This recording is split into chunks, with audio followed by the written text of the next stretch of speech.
తెలుగు. పశ్చిమ గోదావరి జిల్లా భీమవరం రొయ్యల మేత ధరల పెంపుపై ఆక్వా రైతులు ఆగ్రహంతో రోడ్డెక్కారు. 3 నెలల వ్యవధిలో 2 సార్లు మేత ధరలు పెంచడాన్ని వ్యతిరేకిస్తూ పెద్ద ఎత్తున నిరసన తెలిపారు. టన్నుకు 8,000 నుంచి 10,000 వరకు అదనపు భారం పడుతుందని, దీంతో సాగు ఖర్చులు విపరీతంగా పెరిగాయని రైతులు ఆవేదన వ్యక్తం చేశారు. ధరల పెంపుని వెంటనే వెనక్కి తీసుకోవాలని, లేకపోతే ఆందోళనలు మరింత ఉధృతం చేస్తామని హెచ్చరించారు. ఆక్వా రైతుల ఆందోళనతో భీమవరం పరిసర ప్రాంతాల్లో ఉద్రిక్తత నెలకొంది.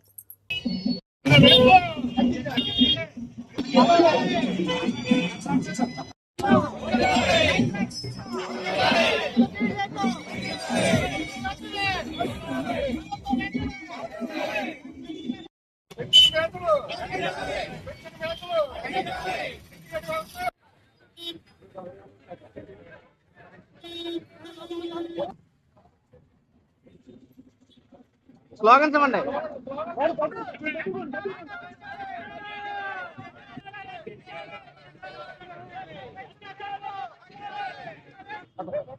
ఇంకో బట్ట కూడా పట్టుకోండి.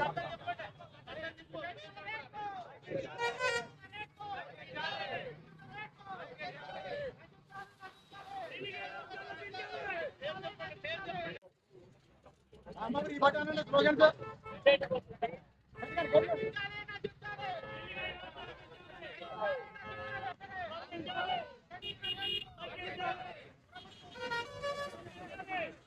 నిన్నటి రోజున ఎక్స్పోర్టర్లు అందరూ సిండికేటెడ్గా ఏర్పడి ఒకరి తర్వాత ఒకరు, అంటే ఒక 5 సంవత్సరాల గ్యాప్లో ఫీడ్ రేటు టన్నుకి 8,000 నుంచి 10,000 వరకు పెంచడం జరిగింది. దీన్ని కమిషనర్ గారు ఒక రోజు ముందు లెటర్ రిలీజ్ చేశారు. అంటే రైతులు పెట్టిన లెటర్కి స్పందనగా ఫీడ్ రేట్లు అప్సరా చట్టానికి లోబడి పెంచాలి, అప్సరా చట్టానికి సంబంధం లేకుండా పెంచడానికి వీలు లేదని కమిషనర్ గారు శంకర్ నాయక్ గారు రిలీజ్ చేశారు. దాన్ని కూడా మాకు సంబంధం లేదు, అప్సరా చట్టం అన్నది మాకు సంబంధం లేదు, మాకు వర్తించదన్న ధోరణిలో ఫీడ్ కంపెనీలు నిన్న దారుణంగా టన్నుకి 10,000 నుంచి 8,000, 10,000 పెంచి రైతుని కల్చర్ చేయాలా మానాలన్న పరిస్థితికి తీసుకొచ్చారు.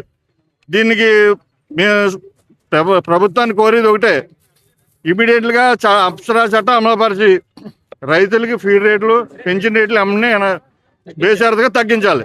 తగ్గించలేని పక్షంలో రైతు ఆందోళన తీవ్రతరం చేస్తారు.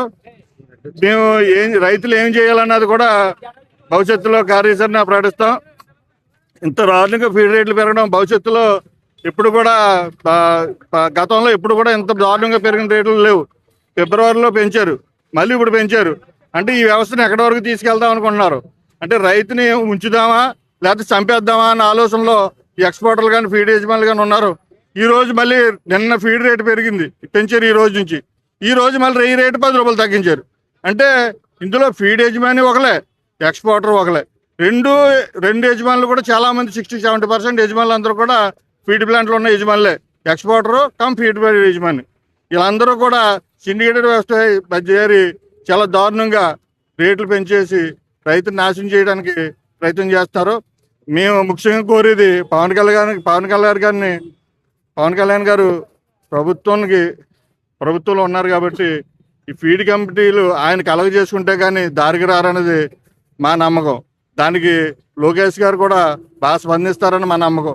వీళ్ళిద్దరూ కలిసి ఫీడ్ యజమానులు చట్టానికి ఎందుకు పని చేయలేదు అన్నది, చట్టం ఏ చర్యలు తీసుకుంటారన్నది రైతులకి తెలియపరిచి దీన్ని ఈ ఫీడ్ ధరలు కానీ రొయ్యి రేట్లు కానీ తగ్గకుండా, ఫీడ్ రేటు తగ్గించేటట్టు రొయ్యల రేట్లు తగ్గకుండా చర్యలు తీసుకోవాలని పవన్ కళ్యాణ్ గారిని మేము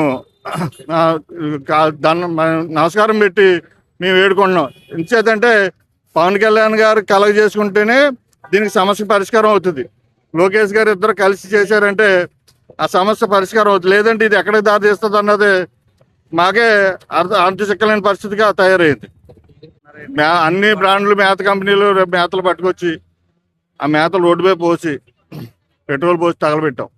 చేతంటే నిరసన, అంటే నిరసనగా ఎంచేదంటే ఈ నిరసనకి తెలియాలి, మాకు రోడ్డు ఎక్కి తగలబెట్టాలన్న పరిస్థితి ఈ ఫీడ్ ప్లాంట్ యజమానులు తీసుకొచ్చారు.